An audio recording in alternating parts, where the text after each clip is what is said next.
الحمد لله نحمده ونستعينه ونستغفره ونعوذ بالله من شرور أنفسنا ومن سيئات أعمالنا من يهده الله فلا مضل له ومن يضلل فلا هادي له وأشهد أن لا إله إلا الله وحده لا شريك له وأشهد أن محمدا عبده ورسوله يا أيها الذين آمنوا اتقوا الله حق تقاته ولا تموتن إلا وأنتم مسلمون يا أيها الناس اتقوا ربكم الذي خلقكم من نفس واحدة وخلق منها زوجها وبث منهما رجالا كثيرا ونساء واتقوا الله الذي تساءلون به والأرحام إن الله كان عليكم رقيبا يا أيها الذين آمنوا اتقوا الله وقولوا قولا سديدا يصلح لكم أعمالكم ويغفر لكم ذنوبكم ومن يطع الله ورسوله فقد فاز فوزا عظيما أما بعد فإن خير الحديث كتاب الله وخير الهدي هدي محمد صلى الله عليه وسلم وشر الأمور محدثاتها وكل محدثة بدعة وكل بدعة ضلالة وكل ضلالة في النار. أعوذ بالله السميع العليم من الشيطان الرجيم. بسم الله الرحمن الرحيم. قاف والقرآن المجيد بل عجبوا أن جاءهم منذر منهم فقال الكافرون هذا شيء عجيب أإذا متنا وكنا ترابا ذلك رجع بعيد قد علمنا ما تنقص الأرض منهم وعندنا كتاب حفيظ بل كذبوا بالحق لما جاءهم فهم في أمر مريج أفلم ينظروا إلى السماء فوقهم كيف بنيناها وزيناها وما لها من فروج والأرض مددناها وألقينا فيها رواسي وأنبتنا فيها من كل زوج بهيج تبصرة وذكرى لكل عبد منيب. وقال الله تعالى في موضع آخر يا أيها الذين آمنوا إن كثيرا من الأحبار والرهبان ليأكلون أموال الناس بالباطل ويصدون عن سبيل الله. وقال في موضع آخر وإذا قيل له اتق الله أخذته العزة بالإثم فحسبه جهنم ولبئس المهاد. آسان نہیں اتنا یہ کار چمن بندی، آسان نہیں اتنا یہ کار چمن بندی، لالا کا جگر رکھ دے ان شوق گلابوں میں. معزز حاضرین، اس سے قبل میں نے آپ سے عرض کیا تھا کہ اسلام ایک مکمل ضابطۂ زندگی اور ایک مکمل دستور حیات ہے. اس کی رہنمائی اور اس کی تعلیمات جس طرح مسجد کے لیے ضروری ہے، ایسے ہی اس کی تعلیمات بازار کے لیے بھی ضروری ہیں. اسلامی شریعت کی اتباع جیسے عبادات میں ضروری ہے، ایسے ہی معاملات میں بھی اللہ کے حکم کی پیروی ایک مومن پر فرض ہے. سماجیات، اقتصادیات، معاشیات، سیاسیات اور دنیا میں مختلف ناموں اور مختلف عناوین سے جو فنون پائے جاتے ہیں، ان سب کے لیے اللہ اور اس کے رسول کی تعلیمات موجود ہیں. اور میں نے یہ عرض کر کے ہم میں کے ہر فرد سے اس بات کا مطالبہ کیا تھا کہ اپنا حساب زندگی درست کر کے رب العالمین کی بارگاہ میں تنہائی میں بیٹھ کر کے اپنے ضمیر سے اور اپنے نفس سے آپ فیصلہ لیجئے کہ شریعت آپ کی زندگی میں کس حد تک داخل ہے، اور شریعت کا دعویٰ کرنے کے باوجود آپ اسے زندگی کے کتنے مواقع پر اور زندگی کے کتنے میدانوں میں آپ اسے دیش نکالا دیے ہوئے ہیں. لیکن ایسا لگتا ہے کہ احساس ذمہ داری یا ضمیر کی حس مردہ ہو چکی ہے. سوچنے اور سمجھنے کا اللہ رب العالمین نے جو شعور دیا ہے، اس شعور کو ہم نے دریا برد کر دیا ہے. ورنہ ایک سنجیدہ سی بات یہ ہے کہ جو انسان اللہ کی شریعت کے کسی حکم کی بغاوت کرے اور اس کو متنبہ کیا جائے تو اس کا فرض ہے کہ وہ اپنے نفس کا مراجعہ کرے، اپنے گریبان میں جھانک کر کے اپنے ضمیر کا احتساب کرے،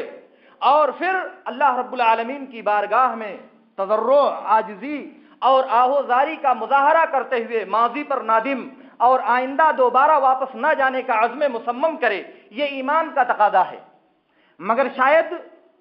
ابلیسی وسوسہ اور شیطانی گرفت ہمارے ذہن و دماغ پر اس قدر مضبوط ہے کہ بعض شرپسند طبیعت، بعض شیطانی گرفت میں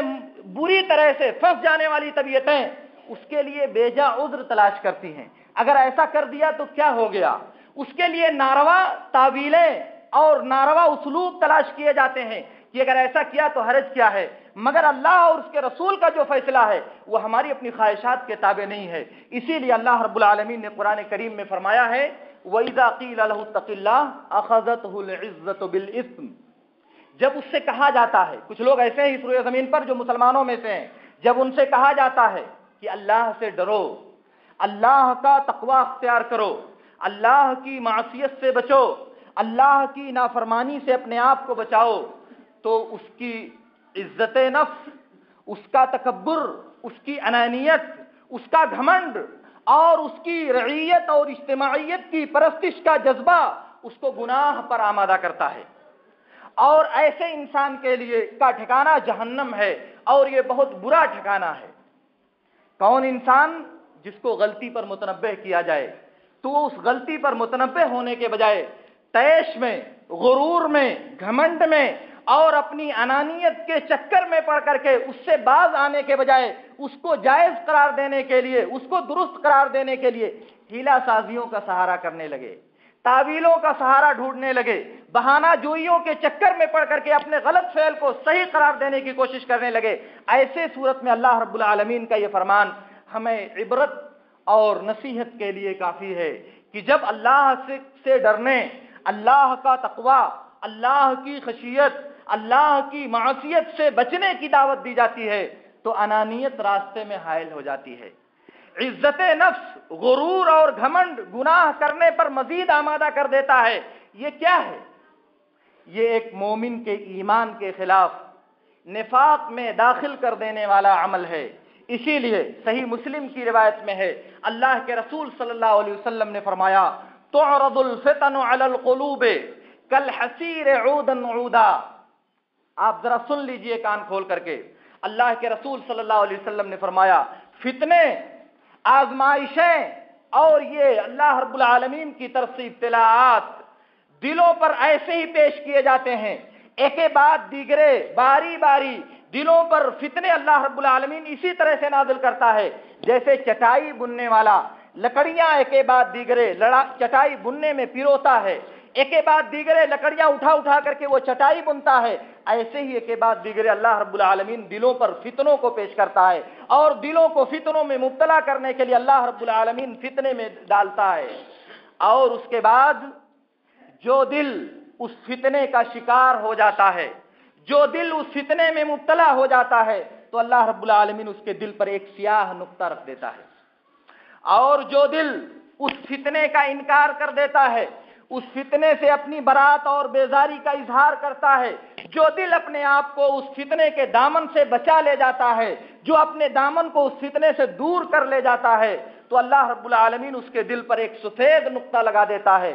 اور پھر وہ سفید نقطے کی تعداد بڑھتی جاتی ہے یہاں تک کہ وہ سفید پتھر کی طرح سے انتہائی صاف شفاف اور انتہائی چکنا ہو جاتا ہے۔ اور دوسرا دل جو فتنے کو مسلسل قبول کرتا جاتا ہے اور اس کے دل پر سیاہ نقطوں کی تعداد بڑھتی جاتی ہے یہاں تک کہ وہ دل بالکل سیاہ ہو جاتا ہے۔ حدیث میں آتا ہے کالکوز مجخیا مربادا لا يعرف معروفا ولا ينکر منکرا الا ما اشرب من ہوا۔ کہا کہ فتنے دل پر پیش کیے جاتے ہیں، جو دل ان فتنوں کا استقبال کرتا ہے، جو طبیعت ان فتنوں میں مبتلا ہوتی ہے، ان کے دلوں پر سیاہ نقطے لگتے رہتے ہیں، یہ نقطے لگتے لگتے اس درجے میں پہنچ جاتے ہیں کہ دل بالکل اوندا ہو جاتا ہے، جیسے پیالے کو اوندا کر دیا جائے اور پیالہ بالکل گدلا اور گندا ہو اور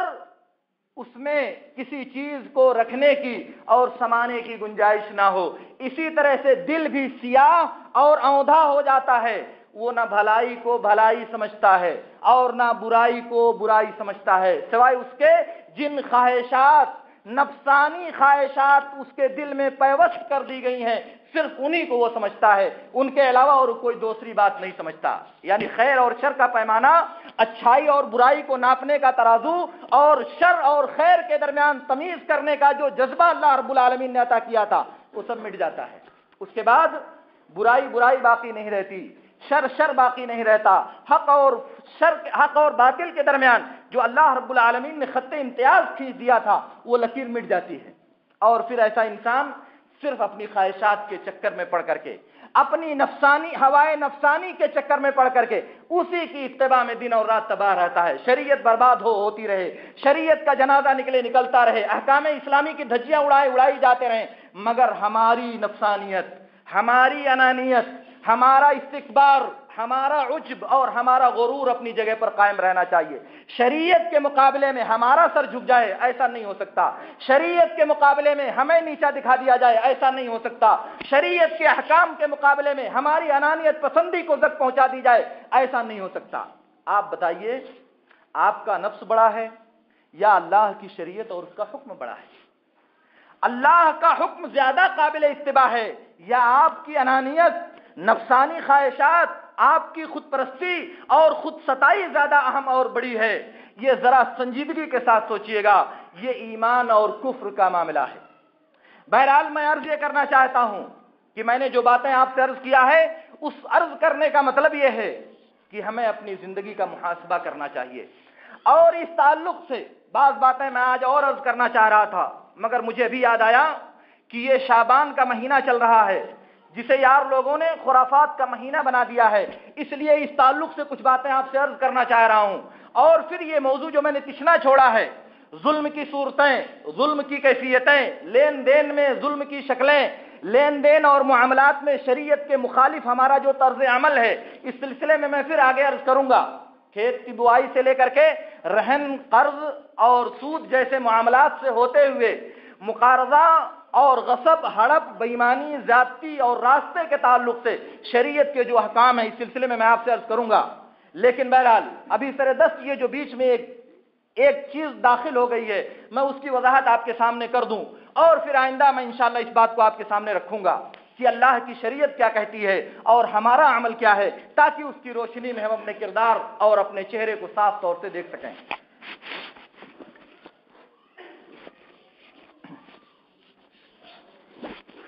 میرے دوستو، یہ مہینہ جس میں ہم اور آپ گزر رہے ہیں، یہ مہینہ شعبان کا مہینہ ہے۔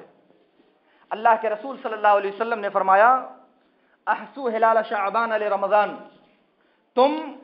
شعبان کے دنوں کو گن کر کے رکھو رمضان کی وجہ سے، شعبان کے دنوں کو گن کر کے رکھو رمضان کی وجہ سے۔ ایک دوسری حدیث میں اللہ کے رسول صلی اللہ علیہ وسلم کے بارے میں ام سلمہ، حفصہ، عائشہ امہات المومنین رضی اللہ تعالی عنہن کی روایت ہے کہ اللہ کے رسول صلی اللہ علیہ وسلم شعبان کے مہینے میں جتنا روزہ رکھتے تھے اتنا اور کسی مہینے میں آپ روزہ نہیں رکھتے تھے، اور وہ کہتی ہیں کہ ہم نے آپ کو رمضان کے علاوہ کسی مہینے میں پورے مہینے کا روزہ رکھتے ہوئے نہیں دیکھا۔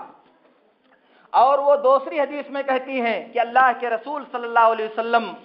روزہ رکھتے تھے یہاں تک کہ ہم سمجھنے لگتی تھیں کہ اب آپ کبھی بے روزہ نہیں رہیں گے، اور آپ بے روزہ رہتے تھے یہاں تک کہ ہمیں یہ گمان ہونے لگتا تھا کہ اب آپ کبھی روزہ نہیں رکھیں گے، اور آپ نے سوائے رمضان کے کسی مہینے کا مکمل روزہ نہیں رکھا۔ شعبان کے مہینے کے تعلق سے یہ دو باتیں، یہ دو فضیلتیں یا دو احکام اسلامی شریعت میں اللہ اور اس کے رسول صلی اللہ علیہ وسلم سے ثابت ہیں۔ پہلی بات یہ کہ شعبان کے دنوں کی گنتی احتیاط سے کی جائے اور اس کے دنوں کو ایک ایک کر کے شمار کر کے تیار رکھا جائے۔ اور دوسری بات یہ ہے کہ اس مہینے میں اللہ کے رسول صلی اللہ علیہ وسلم بکثرت روزہ رکھا کرتے تھے، اس لیے اس مہینے میں بکثرت روزے کا اہتمام کرنا محمد رسول اللہ صلی اللہ علیہ وسلم کی سنت ہے۔ اس کے علاوہ کسی دوسرے عمل کا ثبوت، اس کے علاوہ کسی دوسری عبادت کا ثبوت،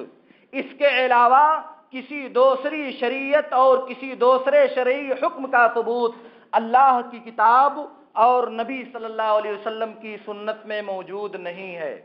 البتہ روزے کے تعلق سے میں آپ کو یہ بات بتا دوں کہ مسند احمد، سنن ابی داؤد، سنن ترمذی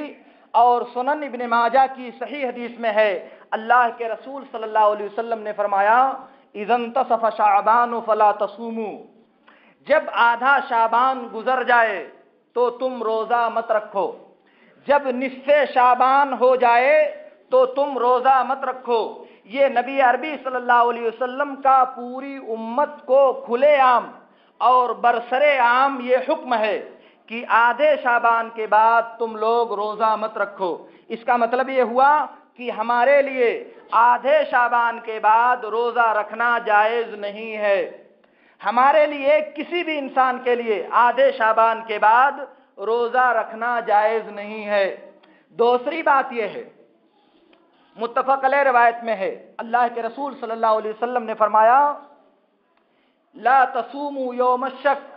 الا ان یکون یوم صوم احدکم فلیصمہ، دوسری روایت میں لا یکون یصوم احدکم فلیصمہ، تم شک والے دن روزہ نہ رکھو۔ شک والا دن وہ ہوتا ہے جو 30 شعبان ہے یا پہلی رمضان ہے، جس کے بارے میں آدمی فیصلہ نہیں کر پاتا، بدلی کی وجہ سے یا کسی اور وجہ سے چاند دکھائی نہیں دیتا، تو اس دن اللہ کے رسول صلی اللہ علیہ وسلم نے خصوصیت کے ساتھ روزہ رکھنے سے منع فرمایا ہے۔ ہاں، ایک آدمی کو اللہ کے رسول صلی اللہ علیہ وسلم نے رخصت دیا اور کہا کہ تم شک والے دن روزہ مت رکھو، الا ہی کہ تم میں سے کسی کی عادت ہو کہ وہ اس دن روزہ رکھتا ہے اور وہ دن وہاں پڑے تو اس کے لیے اس دن کا روزہ رکھنا جائز ہے۔ گویا کہ 15 شعبان کے بعد مطلق طور سے روزہ رکھنا جائز نہیں ہے۔ 15 شعبان کے بعد 29 شعبان والا جو دن آتا ہے، جس کے بارے میں یہ کنفرم نہیں ہے کہ وہ شعبان کا 30واں دن ہے یا رمضان کا پہلا دن ہے، اس دن بھی اللہ کے رسول صلی اللہ علیہ وسلم نے روزہ رکھنے سے منع کیا ہے۔ ان دونوں احکام کے بعد استثناء اور خصوصیت حاصل ہے ایسے انسان کو جو ہر مہینے کے متعین دن میں روزہ رکھنے کا عادی ہے، سال بھر کے ہر مہینے میں وہ کسی مخصوص دن میں روزہ رکھنے کی اس کی عادت ہے، وہ عادت والا دن جب 15 شعبان کے بعد پڑے، یوم الشک میں پڑے، تو اس کے لیے اس دن کا روزہ رکھنا جائز ہے۔ مثال کے طور پر کوئی آدمی ہر مہینے کی ایام بیض میں روزہ رکھتا ہے، 13، 14 اور 15، یا کوئی آدمی ہر ہفتے سوموار اور جمعرات کا روزہ رکھنے کا عادی ہے، جو کہ محمد رسول اللہ صلی اللہ علیہ وسلم کی سنت ہے، تو اور جمعرات یا سوموار کا دن پڑ رہا ہے، وہ شک والا دن، یا 15 کے بعد پڑ رہا ہے، تو اس شخص کے لیے وہ روزہ رکھنا جائز ہے۔ ان کے علاوہ اور بقیہ کسی انسان کے لیے یہ روزہ رکھنا جائز نہیں ہے۔ اور دوسری بات یہ ہے، 15 شعبان کی خصوصیت کے ساتھ روزہ رکھنے کے سلسلے میں ایک حدیث ذکر کی جاتی ہے سنن ابن ماجہ کے حوالے سے، جسے علی بن ابی طالب رضی اللہ تعالی عنہ نے روایت کیا ہے کہ جب 15 شعبان آئے تو اس کے دن کو روزہ رکھو اور اس کی راتوں کو قیام کرو۔ یہ حدیث ایک جھوٹی حدیث ہے، گڑھی ہوئی موضوع حدیث ہے۔ اس کو روایت کرنے والا ابو بکر بن عبداللہ بن ابی صبرہ راوی کذاب، دجال، حدیثیں گڑھ دینے والا راوی ہے، اس لیے اس کی بیان کردہ اس روایت کا کوئی اعتبار نہیں ہے۔ اسی لیے 15 شعبان کے دن کو روزہ رکھنے کے سلسلے میں جو روایت بیان کی جاتی ہے، جو حدیث ذکر کی جاتی ہے، وہ حدیث جھوٹی ہے، اور جھوٹی حدیث نبی صلی اللہ علیہ وسلم کا فرمان یا اللہ کا دین نہیں ہوا کرتی۔ اور اسی طرح سے اس رات کی شب میں، اس دن کی رات میں راتوں کو جاگنا، قیام اللیل کا اہتمام کرنا، شب بیداری کرنا، یہ ایک مزید بدعت ہے جو اللہ کے رسول صلی اللہ علیہ وسلم سے شریعت میں ثابت نہیں ہے۔ اسی طرح سے یار لوگ اس رات میں ایک نماز پڑھتے ہیں، اس نماز کو کہیں کہیں صلاۃ الرغائب اور کہیں کہیں ہزاری نماز کہا جاتا ہے، کہیں کہیں اسے لاکھی نماز کہا جاتا ہے۔ ہزاری نماز کا مطلب یہ ہوتا ہے کہ وہ نماز 100 رکعت پڑھی جاتی ہے اور ہر رکعت میں 10 مرتبہ قل هو اللہ احد پڑھا جاتا ہے۔ اس طرح 100 رکعت میں 1000 مرتبہ قل هو اللہ احد پڑھا جاتا ہے۔ نماز پڑھنے کا یہ طریقہ قرآن و سنت میں نبی صلی اللہ علیہ وسلم، آپ کے صحابہ کرام، تابعین اعظام اور ائمہ کرام میں سے کسی سے بھی ثابت نہیں ہے۔ اس لیے اس نماز کا اہتمام کرنا بدعت ہے جو انسان کو گمراہی میں داخل کرنے کا سبب ہے۔ ابو شامہ مقدسی نے الباعث علی انکار البدع والحوادث میں، ابو بکر ترتوشی نے البدع والنہی عنہا میں، اسی طرح سیوطی نے الامر بالاتباع میں، اور اسی طرح بہت سے ائمہ کرام نے اس بات کا تذکرہ کیا ہے۔ اور بالخصوص مقدسی کہتے ہیں، آپ سن لیں، 448 ہجری سے پہلے عالم اسلام میں اس رات کی نماز کا وجود نہیں تھا۔ 448 ہجری میں نابلس کا ایک شخص ابن ابی الحمرا نامی انتہائی خوبصورت آواز، انتہائی اچھی لحن میں قرآن پڑھنے والا انسان، وہ بیت المقدس میں آیا اور اس نے اس رات بیت المقدس میں کھڑے ہو کر کے نماز پڑھنا شروع کیا۔ اس نے جب اس رات نماز پڑھی تو اس کی خوش الحانی، قرأت کی خوشنودگی دیکھ کر کے بہت سے لوگ اس کی اقتداء میں اس کے پیچھے نماز پڑھنے لگے۔ اس آدمی نے نماز پڑھائی، نماز پڑھانے کے بعد وہ غائب ہو گیا، پھر نہیں دیکھا گیا۔ مقدسی کہتے ہیں پھر وہ اگلے سال آیا اور اسی رات اسی جگہ اس نے نماز پڑھانی شروع کیا تو اس کے پیچھے اس سے زیادہ لوگ اس کی اقتداء کرنے لگے، یہاں تک کہ وہ تیسرے سال آیا اور تیسرے سال اس نے بیت المقدس میں پھر اسی نماز کی امامت کرائی، یہاں تک کہ پوری مسجد بھر گئی مصلیوں سے، اور اس کے بعد وہ انسان غائب ہو گیا۔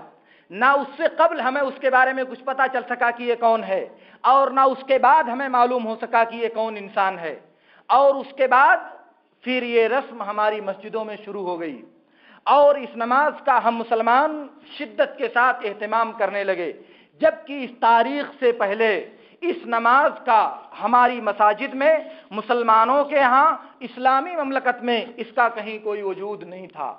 اس عرض کرنے کا مطلب یہ ہوا کہ اس رات جو نمازوں کا خصوصی اہتمام کیا جاتا ہے، وہ نماز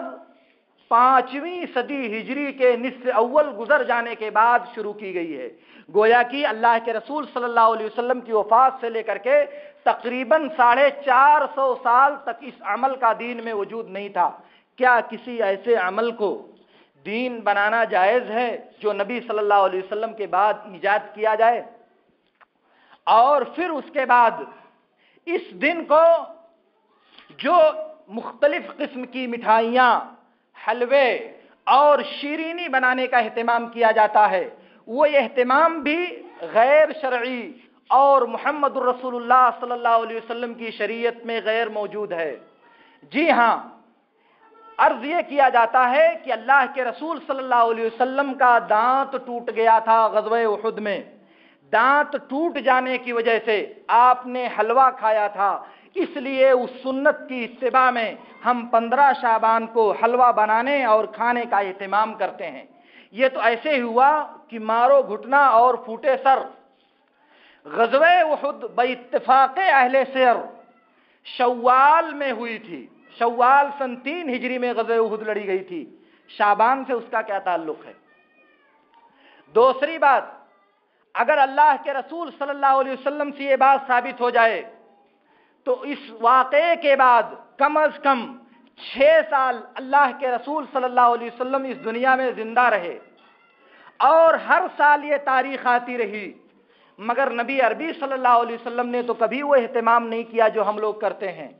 آپ کے بعد خلفائے راشدین کا زمانہ آیا، انہوں نے بھی اسے درخورِ اعتنا نہیں سمجھا، انہوں نے بھی اس پر کوئی توجہ نہیں دی۔ آخر کیا اللہ کے رسول سے ہماری محبت صحابہ کرام سے زیادہ ہے؟ نبی صلی اللہ علیہ وسلم سے محبت کرنے والے ہم صحابہ سے بڑھ کر ہیں؟ ذرا سوچئے گا، کہیں ایسا تو نہیں کہ شیطان نے آپ کو گمراہی میں ڈال دیا ہے؟ ورنہ سنیے، سچی بات یہ ہے کہ یہ خرافات ہمارے درمیان ان بدبخت رافضیوں نے داخل کیا ہے جو دشمنی صحابہ میں 1000 قدم آگے جا چکے ہیں، مگر ہماری بدقسمتی یہ ہے کہ ہمیں اس کا احساس نہیں ہے۔ ورنہ آپ دیکھیں کہ 15 شعبان کا دن معاویہ بن ابی سفیان رضی اللہ تعالی عنہ جو مومنوں کے ماموں ہیں، ان کی تاریخ وفات ہے۔ ان کی وفات کے دن جشن، عید، مسرت اور خوشی کے اظہار کے لیے ان دشمنان صحابہ نے اس دن کا انتخاب کیا تھا، مگر سنیوں کو کیا ہو گیا ہے کہ اس چکر میں پڑھ کر کے اپنے آپ کو تباہ کر رہے ہیں؟ کیا وجہ ہے آخر؟ کبھی آپ نے سوچا؟ آپ اٹھا کر کے دیکھیں سیرت اور سوانح رجال اور تراجم کی کتابیں، تو آپ کو واضح طور سے ملے گا کہ معاویہ کی تاریخ وفات 15 شعبان ہے۔ تو کہیں ایسا تو نہیں کہ صحابہ دشمنی کا رول ادا کرنے کے لیے ہم نے اس پر غلاف ڈال دیا ہے ایک دوسری چیز کا؟ اس لیے میرے عرض کرنے کا مطلب یہ ہے کہ اسلامی شریعت میں اس عمل کی کوئی گنجائش نہیں ہے۔ آپ کو یہ بات کہنے کا حق نہیں ہے کہ آپ تو سال بھر حلوہ کھاتے ہو، تو ایک دن ہمیں حلوہ کھانے سے منع کیوں کرتے ہو؟ ہم نے کب آپ کو حلوہ کھانے سے منع کیا ہے؟ ہم تو آپ کو اس وقت منع کرتے ہیں جب آپ کہتے ہو کہ یہ عمل عبادت ہے، جب آپ کہتے ہو کہ یہ عمل سنت ہے، جب آپ یہ کہتے ہو کہ یہ عمل دین کا ایک جز ہے، جب آپ بطور دین اس عمل کو انجام دیتے ہو، تب ہمارا اور ہماری گفتگو ہوتی ہے کہ یہ بات اسلامی شریعت میں محمد رسول اللہ صلی اللہ علیہ وسلم کے لائے ہوئے دین میں ثابت نہیں ہے۔ اس لیے اس کا انجام دینا بجائے اس کے کہ اللہ کی نزدیکی اور اس کی رضا کے حصول کا سبب بنے، یہ اس کے غضب اور اس کی ناراضگی کو آمادہ کرنے کا قوی ترین سبب ہے۔ اس لیے یہ عمل بدعت اور ناجائز ہے۔ اسی طرح سے اس دن روحوں کی حاضری کا عقیدہ رکھا جاتا ہے۔ عقیدہ یہ رکھا جاتا ہے یار لوگوں کے ہاں کہ سال بھر میں جو موتیں ہوتی ہیں، سال بھر میں جو افراد انتقال کرتے ہیں، ان کی روحیں اس دن اپنے گھروں میں آتی ہیں۔ اس لیے بیوہ عورتیں خصوصی طور سے اپنے مر جانے والے شوہروں کے پسندیدہ کھانوں کو بنا کر کے اہتمام کے ساتھ سجا کر کے وہاں بیٹھ کر کے اپنے آنے والے ارواح کا انتظار کرتے ہیں اور استدلال کرتے ہیں کہ اللہ رب العالمین نے جو قرآن میں فرمایا ہے کہ شب قدر میں فرشتے اور روح نازل ہوتی ہے، جس سے مراد جبریل علیہ السلام ہے، یہ نادان لوگ کہتے ہیں کہ یہ مردوں کی روحیں ہیں۔ حالانکہ یہ بات سمجھنے کی ہے کہ اللہ نے قرآن میں اعلان کیا ہے وَمِن وَرَائِهِمْ بَرْزَخٌ إِلَىٰ يَوْمِ يُبْعَثُونَ، مرنے کے بعد قبر میں وہ برزخ میں ہیں یہاں تک کہ ان کو دوبارہ قیامت کے دن زندہ کر دیا جائے۔ قبر سے قیامت کے دن دوبارہ اٹھائے جانے تک لوگ برزخی زندگی میں مبتلا ہیں۔ نعمت والے جنت والے جنت کی بہار اور اس کے مزے لوٹ رہے ہیں، جہنم والے جہنم کی عذاب اور اس کی تیز و تند آندھیوں اور اس کے سانپوں اور بچھوؤں کا مقابلہ کر رہے ہیں۔ ان کو اتنی فرصت کہاں ہے کہ وہاں سے نکل کر کے دنیا میں آئیں گے؟ اگر وہ نعیم اور اللہ نے چاہا اور اللہ کی جنت کے مستحق ہوئے تو ظاہر ہے کہ ان کو دنیا کی کون سی چیز کیا حیثیت رکھتی ہے، اور اگر وہ اللہ کی عذاب کی گرفت میں ہوئے تو پھر ان کو اس سے مہلت کہاں ہے کہ وہاں سے وہ نکلیں۔ میرے عرض کرنے کا مطلب یہ ہے کہ مر جانے والا انسان دنیا میں کبھی دوبارہ واپس نہیں آتا۔ اس لیے ہمارے ہاں یہ جو عقیدہ قائم ہے بڑوا والا، یا فلاں نے فلاں کو پکڑ لیا ہے، یا فلاں جو مر گیا تھا وہ فلاں کے اوپر شیطان بن کر کے سوار ہو گیا ہے، یہ سب غیر شرعی اور جاہلانہ عقیدہ ہے، اور اس عقیدے کا رکھنا شرک کو دعوت دینا ہے۔ میں کبھی عرض کروں گا آپ سے کہ کیسے، لیکن میرے کہنے کا مطلب یہ ہے کہ مر جانے والے کی روح اس دنیا میں واپس نہیں آتی، چاہے تالاب میں ڈوب کر کے مرے، چاہے وہ گاڑی کے نیچے پہیے کی وجہ دب کر کے مر جائے، یا قتل کر دیا جائے، یا کسی اور وجہ سے انسان کی وفات ہو، وفات پا جانے والا انسان، اس کی روح، اس کی جان اور اس کا نفس اس دنیا میں کبھی واپس نہیں آتا۔ اس لیے اس کی واپسی کا عقیدہ رکھنا یہ ایک ہندوانہ عقیدہ ہے، یہ ایک کافرانہ عقیدہ ہے۔ یہ عقیدہ برادران وطن کے ہاں موجود ہے کہ ان صورتوں میں یہ روح واپس آتی ہے، اور ہمارے گھرانوں میں بھی دھڑلے کے ساتھ یہ بات مانی اور منوائی جاتی ہے، اور بالخصوص ہماری ماں اور بہنوں کے ہاں یہ تو ایک مسلمہ عقیدہ ہے، اور ہم میں سے ہر فرد کو یہ بات کھٹکتی نہیں کہ کس طرح سے یہ بات دین کے طور پر مانی اور جانی جاتی ہے، اور ہم میں سے کوئی آدمی اس کفری عقیدے کی تردید کے لیے تیار نہیں ہوتا، بتاتا نہیں لوگوں کو، سمجھاتا نہیں لوگوں کو، یا تو اس ناطے کی معلوم نہیں یا اس ناطے کی غفلت اور کوتاہی برتی جاتی ہے۔ میں عرض یہ کر رہا تھا کہ مرنے والے کی روح اس دنیا میں کبھی واپس نہیں آتی۔ اسی طرح سے اس تاریخ میں روح کو روحوں سے ملانے کا گمان کیا جاتا ہے۔ مطلب یہ ہے کہ 15 شعبان سے پہلے سال بھر جو مر جاتے ہیں انسان، ان کی روحیں آوارہ ادھر ادھر بھٹکتی رہتی ہیں، اور جب 15 شعبان کو ختم دلایا جاتا ہے قرآن کریم پڑھ کر کے، تو اس کی روح دوسری تمام ارواح سے مل جاتی ہے، ورنہ وہ آوارہ بھٹکتی رہتی ہے۔ اسے کہا جاتا ہے روح کو روحوں سے ملانے کا عقیدہ۔ یہ روح کو روحوں سے ملانے کا عقیدہ یہ ایک ہندوانہ عقیدہ ہے، یہ ایک کافرانہ عقیدہ ہے، جو وہ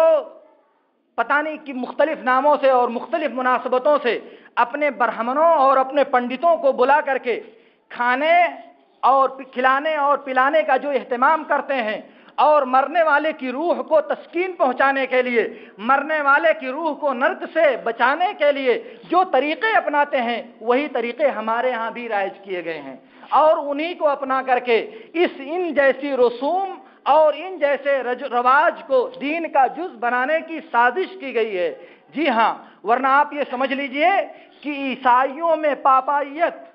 اور ہندوؤں میں برہمنیت اور مسلمانوں میں ملائیت، تینوں ایک ہی زہریلے ناک کے مختلف نام ہیں، ورنہ اپنی زہر ناکی میں، مذہب میں فساد اور بگاڑ پیدا کرنے میں، مذہب کا سودا کرنے میں، اپنے پیٹ کے لیے مذہب کو دریا برد کر دینے میں، ان تینوں میں کوئی فرق نہیں ہے۔ کیوں؟ اس لیے کہ اللہ رب العالمین نے قرآن کریم میں فرمایا ہے، اے ایمان والو، بہت سے مولوی اور ملا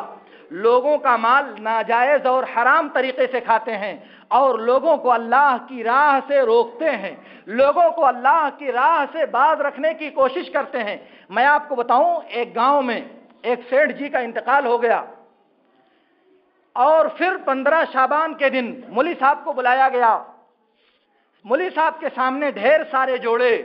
ڈھیر ساری مٹھائیاں اور ڈھیر سارے سامان رکھے گئے کہ مولوی صاحب ختم پڑھیں گے تاکہ ہمارے والد کی روح روحوں سے مل جائے۔ مولوی صاحب نے ہاتھ اٹھایا، دعا کیا، دعا کرنے کے بعد ہاتھ چہرے پر پھیرنے کے بجائے چھوڑ دیا، اور بڑی حسرت کے ساتھ کہا، روح روحوں میں ملنا نہیں چاہتی۔ گھر والے پریشان ہو گئے کہ آخر کیا کیا جائے گا۔ لڑکے دوڑتے ہوئے آئے، آہو زاری اور گریا زاری کرنے لگے مولوی صاحب کے سامنے کہ مولوی صاحب کسی طرح سے والد صاحب کی روح روحوں میں ملائیے، ورنہ ہم پر بلا نازل ہو جائے گی، ہم آفت کا شکار ہو کر کے تباہ اور برباد ہو جائیں گے، اس لیے کچھ کیجئے۔ مولوی صاحب نے دوبارہ ہاتھ اٹھایا اور دعا کیا، پھر دوبارہ ہاتھ چھوڑ دیا اور کہا کہ روح روحوں میں ملنا نہیں چاہتی۔ گھر والے پھر پریشان ہوئے، پھر مولوی صاحب سے عاجزی کے ساتھ درخواست کی گئی۔ مولوی صاحب نے 12 ہاتھ اٹھایا دعا کے لیے، اور دوبارہ پھر ہاتھ چھوڑ دیا اور کہا روح روحوں میں ملنا نہیں چاہتی۔ پھر درخواست کی گئی تو انہوں نے آسمان کی طرف نگاہ اٹھائی اور کہا کہ وہ روح کہہ رہی ہے کہ جب تک میرے سامنے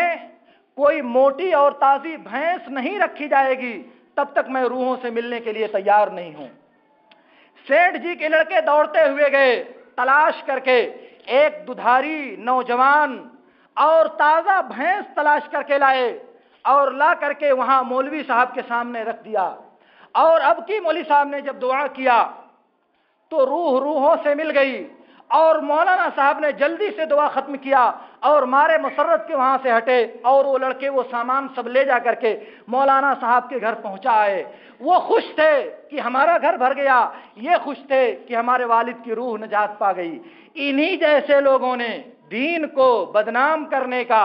دین کو بدل دینے کا، اسلامی شریعت میں تحریف پیدا کر دینے کا یہ سب سامان فراہم کیا ہے۔ یہی شیخ حرم ہے جو چرا کر بیچ کھاتا ہے، یہی شیخ حرم ہے جو چرا کر بیچ کھاتا ہے، گلی میں بوزرو دلقے ویسو چادر زہرا. یہی لوگ ہیں، اور انہی لوگوں نے دین کے اندر بدعات اور خرافات کا وہ تومار برپا کر دیا ہے کہ اسے دیکھنے کے بعد شرم آتی ہے کہ کس طرح سے لوگ یہ مانتے ہیں کہ یہ دین کا جز ہے، مگر غور کرنے کے بعد بھی اس کی حقیقت سمجھ میں نہیں آتی. اس لیے انجام کار یہ بات مان لینی پڑتی ہے کہ شیطان نے ان کو گمراہی میں ڈال کر کے یہ چیزیں پیٹ کے پجاری مولویوں نے دین میں داخل کر دیا ہے. مولوی صاحب نے کہہ دیا، وہ آخری بات ہو گئی، اس پر چوں اور چرا کی کوئی گنجائش باقی نہیں رہ جاتی. کیوں؟ اگر کہہ دیا کہ کیوں اور کیسے تو پھر غیر مقلد ہو جاؤ گے، پھر وہابی کہلاؤ گے، پھر اپنے دین سے نکل جاؤ گے. اس لیے اتنی مضبوط گرفت کر دیا ہے ان مولویوں نے کہ کوئی آدمی یہ سوال نہیں کر سکتا کہ مولوی صاحب نے آپ نے یہ بات جو بات کہی ہے کہاں سے کہی ہے، اس کی دلیل کیا ہے، قرآن اور حدیث میں اس کا مسترد کون سی چیز ہے. آپ نہیں پوچھ سکتے. کیوں؟ اگر آپ نے پوچھ دیا تو آپ وہابی ہو گئے، آپ غیر مقلد ہو گئے، آپ نکل گئے اپنے مذہب سے. یہ شکنجا کسا گیا ہے یار لوگوں پر، اس کو سمجھنے کی ضرورت ہے، اس گرفت کو توڑنے کی ضرورت ہے. اور یہ جو اغلال، یہ توق، یہ جو بیڑیاں ہم نے سروں اور پیروں میں پہن رکھی ہیں، ان کو ختم کرنے کی ضرورت ہے. اللہ رب العالمین سے میری دعا ہے کہ اللہ رب العالمین ہمیں ان باتوں کو سمجھنے اور ان میں سے بہترین باتوں پر عمل کرنے کی توفیق عطا فرمائے. وآخر دعوانا ان الحمد للہ رب العالمین. اقول لكم ما تسمعون واستغفر الله لي ولكم فاستغفروه انه هو الغفور الرحيم. عباد الله قوموا الى الصلاة.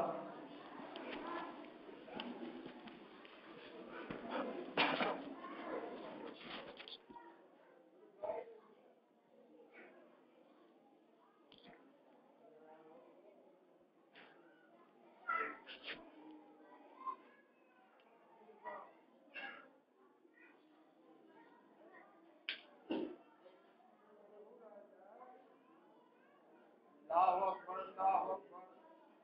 لا الہ الا اللہ محمد رسول اللہ حی علی الصلاۃ حی علی الفلاح الصلاۃ اللہ اکبر لا الہ الا اللہ. سب سیدھی کر لیں، سیدھے کھڑے ہوں، صفوں کے درمیان جگہ نہ چھوڑیں. پہلے اگلی صفوں کو پر کریں، پھر پیچھے کھڑے ہوں. قدم سے قدم اور کندھے سے کندھا ملا لیں.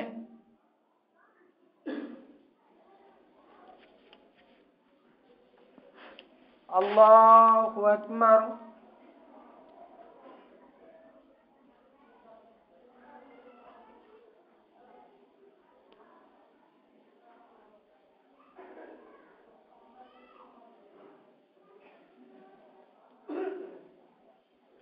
الحمد لله رب العالمين الرحمن الرحيم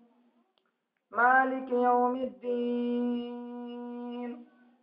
إياك نعبد وإياك نستعين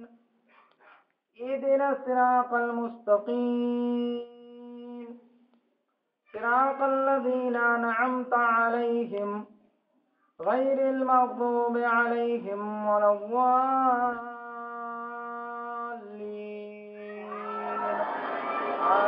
آمين. يا أيها الذين آمنوا إذا نودي للصلاة من يوم الجمعة فاسعوا إلى ذكر الله وذروا البيع ذلكم خير لكم إن كنتم تعلمون. فإذا قضيت الصلاة فانتشروا في الأرض وابتغوا من فضل الله واذكروا الله كثيرا لعلكم تفلحون.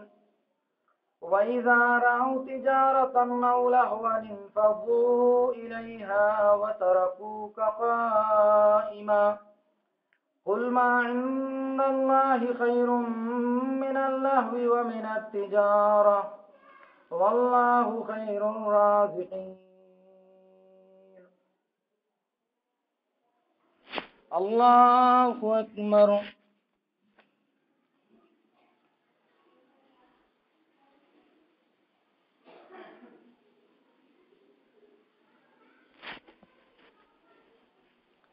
سمع الله لمن حمده الله أكبر.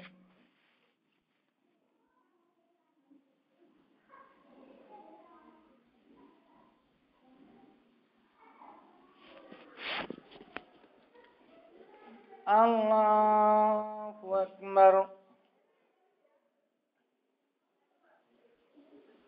الله أكبر.